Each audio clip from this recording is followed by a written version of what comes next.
County School District has just agreed to resume courtesy busing to one neighborhood in Mount Dora. Recently, when the school board cut courtesy busing, many parents protested, and some of them are meeting right now with an attorney. Channel 9's Barrett Peterson found out why the district changed its mind. It's near Triangle Elementary School, and officials determined there's a dangerous intersection over there at Old 441 and 19A that students would have to cross. So based on that, the buses will pick up and drop off around 4 dozen students that live in a neighborhood around there starting Monday morning. Meantime, parents in other neighborhoods are still fighting.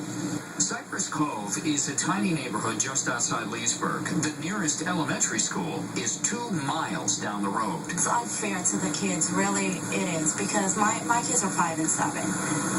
They have to get up at 6:30 in the morning so we can leave at 7 so they can be there on time at 8. They're going to be tired in school all day. Crystal Carty says the end of courtesy busing at Lake County really hurts folks in this community. Mostly mothers. They don't have rights to get back and forth. The fathers take the vehicles, and they're very poor around here. Parents across the county organized a handful of protests after the school board announced the district would no longer pick up or drop off children who live within 2 miles of the campus. And now, parents are meeting with an attorney. They communicate with us what they're looking for, but they need to do what they feel is necessary.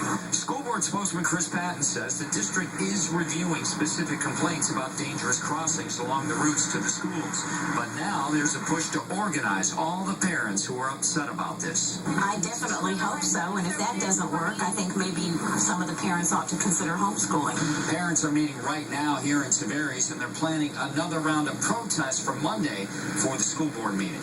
Reporting in Lake County, Barrett Peterson, Channel 9 Eyewitness News.